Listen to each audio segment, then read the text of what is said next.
I'm here with Coach Mike Washington. He is the wide receiver coach for Chaparral High School, former University of Hawaii, former Steelers, former IFL, basically Hall of Famer, and AFL and Joystick Academy.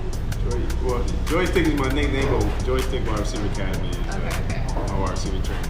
So before we even get started, I just have to point out that I have been asking for a Chaparral football hoodie for like 6 months, and I still haven't gotten it. So I don't know who I need to talk to. Nobody wears smalls. If you got a large, we got larges. If medium come in, maybe we let me get a large then. I can do a large. Yeah. Oversized hoodies are in. Nobody wears smalls. Okay. All right. So what is the game plan for today?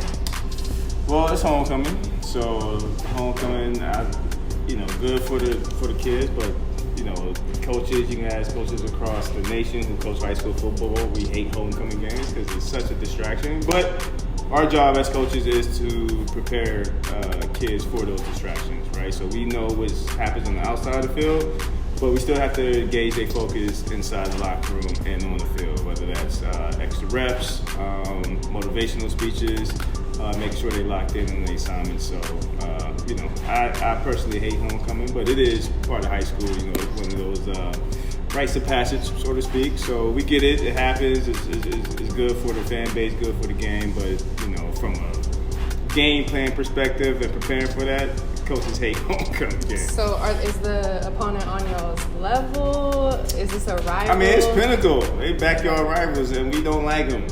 Okay. Pioneers, we don't like them. So Saguaro and Pinnacle, we don't like. They are backyard rivals. So I was going to ask, teams that you hate to play, are those two of them? More Saguaro than anything. Okay. Because Saguaro fan base talk major trash. Okay. Major trash. But y'all that whole game, that whole week leading up to it, it's Twitter finger beef, it's Instagram this, because Saguaro is just a stone's throw away. They right there on Hayden. It's literally across the street. So, but those games, despite the record, whether we undefeated, they're undefeated, or we lost 6 games, they lost 6 games, that game is, when we play each other, it's 0-0 on the record, on the scoreboard. So, those games are always intense. It raises everybody's level of play, and you never know what you're going to get. But, the games are fun. It's packed. Okay. So I heard you guys bumping some music in the locker room when I pulled up, but what is your pregame playlist as a coach? Is it the same as the players, or? I'm still in that 90s, 2000 era, so, I still throw 50 in there. I was going to say, and it's got to be something up north. Yeah, I still got Jada's in there for sure, Styles P, the whole D Block, 50 Cent.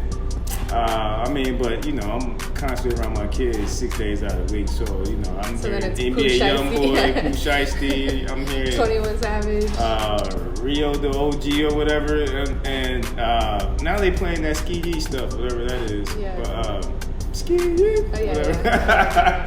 So, you get it all, but for me, I gotta take it back old school, 90s, early 2000s. Okay. So is there anybody that you're specifically depending on tonight, or anybody that stepped it up throughout the last week, or what's the game plan? The game plan is to put it in our playmakers' hands. As wide receiver coach, obviously I'm dealing with a lot of skilled players. A lot of the guys that's from our Joystick Wide Receiver Academy camp are starting tonight. They are in my academy in the offseason on Saturday. So whether it's Tristan, Gavin, Hunter, who's getting his first start tonight, so happy for him.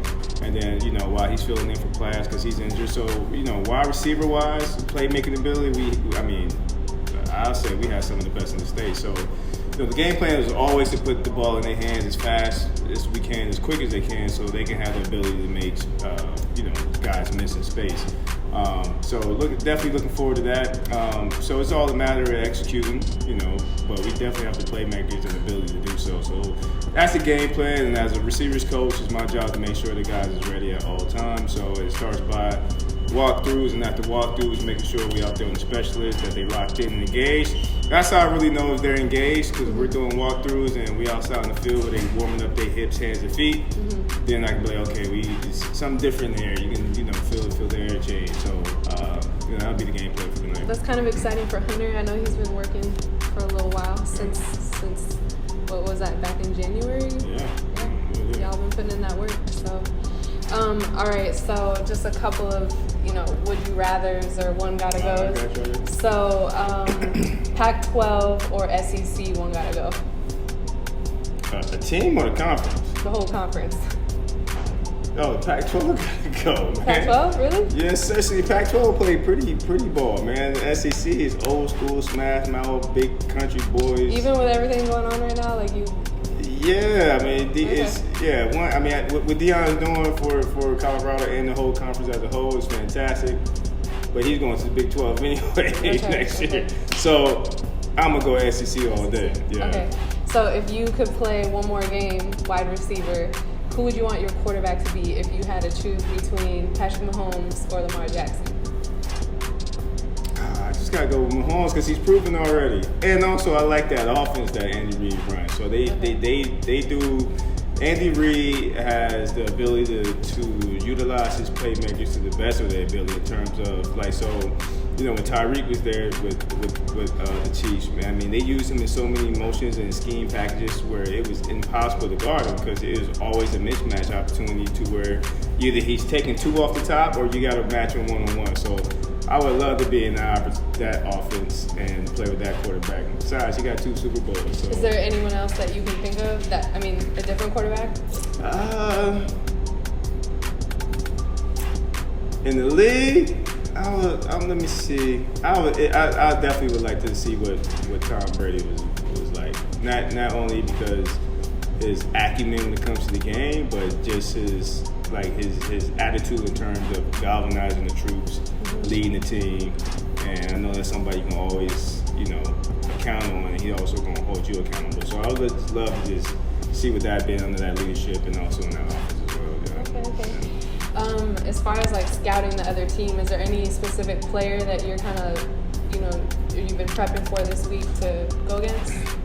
Nah, see, for me, it's kind of easy as a receiver coach because I know, as far as ability-wise, our receivers can outmatch anybody. So normally on tape, if I'm breaking down tape, if we're just breaking down scouting personnel, I'll just pick a duck. A duck is a DB or a wide receiver who's looking shaky out there, and I'm like, okay, we're gonna go attack that guy. All right. So any chance or any opportunity we get where we one-on-one match up with that guy, I just go attack him. Go attack him, whether that's blocking, run past him, I don't urge my team, my guys to talk trash, but it's just little small non-verbal nuances you do to try to get any advantage over that. Yeah, you want to get in their heads. It's more of a psychological game than the physical game, right? So the more you can wear and tear, not only physically but mentally too. That guy's checked out, man. That's what you want. Yeah. Okay, bet. Well, thank you for sitting down with me, Coach Washington. You guys go tune into Tongue Clout Media. This is Megan with 110. Checking out. And we're going to shoot the scenes. Seize up, baby. Hey, make sure you come to Chaparral football games every Friday. The next game is home. So come, show your support, show your love. And any wide receivers out there in the Valley, Joystick Academy, Saturday, starting in January off season. So, holla.